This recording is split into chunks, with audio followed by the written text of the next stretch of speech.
Hello दोस्तों, स्वागत है आपका हमारे YouTube channel Hindi by Kaushik sir पे। दोस्तों आज हम करने वाले हैं जीके का एक ऐसा विषय जिसको लोग कहते हैं कि स्टैटिक्स जीके मतलब ये चीज़ याद नहीं होती, इनका रट्टा मारना पड़ता है। केवल 1 मिनट देखिएगा और उसके बाद बताइएगा कि याद हुई या नहीं हुई। गारंटी मेरी है कि पूरी ज़िंदगी भूल नहीं पाओगे। तो लीजिए दोस्तों, टॉपिक स्टार्ट करते हैं। दोस्तों आज का जो हमारा टॉपिक है वो है नदियों के किनारे बसे भारत के प्रमुख शहर, अर्थात कौन सी नदी के किनारे कौन सा भारत का जो शहर है वो बसा हुआ है। इसको हम एक बहुत ही ज़बरदस्त तरीके से करना चाहते हैं। तो देखिएगा दोस्तों, अहमदाबाद सबसे पहले मैं आपको बता दूं कौन कौन से शहरों की बात की जाएगी। यहाँ पे 10 शहरों की बात की जाएगी और उसके बाद नेक्स्ट वीडियो में हम नेक्स्ट 10 की बात करेंगे। ठीक है, 2 वीडियो में हम टॉपिक कंप्लीट करेंगे। अहमदाबाद किस नदी के किनारे बसा है? आपको अहमदाबाद को कुछ इस प्रकार से पढ़ना है, अहमदाबाद। अहम किन लोगों के अंदर होता है? जो साहब लोग होते हैं ना उनमें अहम होता है, गरीब लोगों में कभी अहम नहीं होता, अहम की भावना नहीं होती। ठीक है, तो हम ऐसे पढ़ लेंगे अहम किसके अंदर होता है? साहब लोगों को। साहब से क्या बन गया? साबरमती। साहब से क्या बन गया? साबरमती। आप इस प्रकार से पढ़िएगा ताकि आपको याद हो जाए और लॉन्ग टाइम तक आपके माइंड में बने रहे। अहम किसके अंदर होता है? साहब लोगों में। तो साबरमती मतलब साहब साबरमती, इस प्रकार से इसको कनेक्ट कीजिएगा। उसके बाद बात करते हैं सूरत। सूरत जो है वो किस नदी के किनारे बसा है? सूरत को हम थोड़ा सा सूरज की तरह पढ़ लेंगे। सूरज तपता रहता है तो ताप्ती। सूरत जो शहर है वो किस नदी के किनारे बसा है? ताप्ती। ठीक है, सूरज तपता है तो हम क्या क्या बोल देंगे? सूरज जो है ना वो तपता है, दैट मीन सूरज जो शहर है वो ताप्ती नदी के किनारे बसा है। अब बात की जा रही है जबलपुर। जबलपुर क्या है भाई? जबल अर्थात बल, पुर मतलब पुर, बलपूर्वक कार्य है। जो बलपूर्वक कार्य है ना वो किसके ऊपर किया जाता है? आपको पता है, जो हट्टे कट्टे लोग होते हैं उनके ऊपर तो बल का आजमाइश होती नहीं, तो बलपूर्वक कार्य नरम लोगों के ऊपर किया जाता है। हमेशा नरम लोगों को ही दबाया जाता है बल से। ठीक है, तो हम इस प्रकार से पढ़ेंगे जबलपुर क्या है? बल का प्रयोग जो है वो नरम लोगों के पे किया जाता है, तो जबलपुर नर्मदा। इस प्रकार से हम इसको याद रखेंगे। अब है कटक। काटा किसको जाता है? जो बड़ा हो जाता है उसको काटा जाता है, अर्थात जो महान का अर्थ होता है बड़ा। तो कटक महानदी के किनारे बसा है। कटक काटा गया किसको? महान को, अर्थात बड़े को। कटक महानदी के किनारे बसा हुआ शहर है। डिब्रूगढ़ की बात करेंगे। डिब्रूगढ़, हमें लग रहा है डिब्रू मतलब डब्बा। ठीक है, गढ़ का अर्थ होता है किला। ठीक है, डिब्बे में किला कौन डाल सकता है? डिब्बे में कोई किला तो डाल नहीं सकता क्योंकि किला का अर्थ तो एक स्थान। तो डिब्बे में किला या तो ब्रह्मा जी डाल सकते हैं, उसका पुत्र डाल सकता है। ठीक है, तो हम पढ़ लेंगे ब्रह्मपुत्र। क्यों? क्योंकि डिब्बे में किला डाला हुआ है। अब बात करते हैं अयोध्या। अयोध्या को कुछ इस प्रकार से पढ़ना है, अयोध्या अर्थात अध्याय पढ़ लो इसको, अध्याय अयोध्या अध्याय।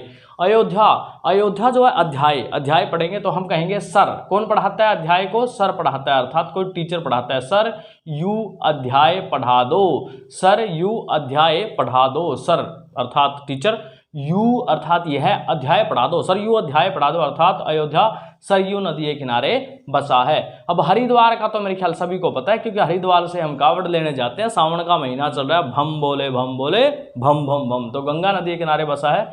उसके बाद बात करते हैं दोस्तों कि श्रीनगर बेटा कौन से जो शहर है नदी के किनारे बसा है? श्रीनगर। अच्छा, श्रीनगर का आपको पता है श्रीनगर कहाँ पे है ना? श्रीनगर के लोग बहुत कुछ झेल रहे हैं, बमबारी वहाँ पर, आतंकवाद वहाँ पर, तो बहुत कुछ झेलते हैं श्रीनगर के लोग। तो झेलम नदी, श्रीनगर कहाँ पे बसा है? झेलम नदी के किनारे बसा है। उसके बाद है नासिका।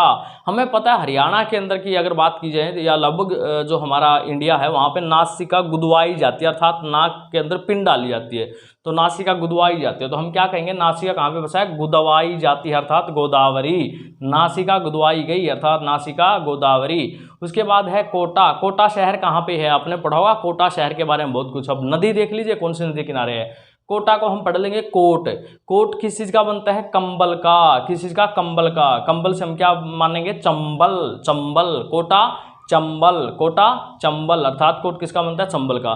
तो दोस्तों ये थे आज के हमारे आंसर। अब अगर मैं कहूं कि आपको याद नहीं हो तो याद दिलाने की मैंने कहा था ना, गारंटी मेरी है। देखिए दोस्तों, अब मैं इनको रफ करता हूं और अब आप खुद इसका जवाब दोगे। एक बार दोबारा से पढ़ लेते हैं। अहम किसके अंदर होता है? साब लोगों के अंदर। सूरज क्या करता है? तपता है। जबलपुर, बल का प्रयोग किसके ऊपर किया जाता है? नरम लोगों के ऊपर है। कटक अर्थात काटा किसको जाता है? महान को। डिब्रूगढ़, डिब्बे में गढ़ कौन डाल सकता है? ब्रह्मा का पुत्र, अर्थात ब्रह्मपुत्र। अयोध्या, अध्याय कौन पढ़ाएगा? सर, अर्थात सरयू नदी। हरिद्वार से कावड़ लेके आते हैं गंगा जल डाल के। और श्रीनगर क्या कर रहा है? अभी बहुत कुछ झेल रहा है। उसके बाद नासिका, नासिका में गुदवाई जाती है तो गोदावरी नदी। कोटा, कोट किस चीज़ के बनते हैं, कंबल के, अर्थात चंबल नदी के किनारे। अगर अब मैं इनको रफ भी कर दूं, अगर मैं इनको साफ भी कर दूं तो भी आप अपना आंसर बता पाओगे। रीजन क्या है दोस्तों, क्योंकि हमारे कराने का तरीका यही है कि बच्चे को लॉन्ग टर्म तक याद रहे। बताओ भाई, सूरत तपता है ना, तो ताप्ती नदी। जबलपुर अर्थात बल का प्रयोग किसके ऊपर होता है, नरम लोगों के ऊपर है। कटक की बात की जाए, कटक काटा किसको जाता है, महान लोगों को। डिब्रूगढ़, डिब्बे में गढ़ कौन डाल सकता है, ब्रह्मा का पुत्र। उसके बाद अध्याय, अध्याय कौन पढ़ाएगा, सर पढ़ाएगा।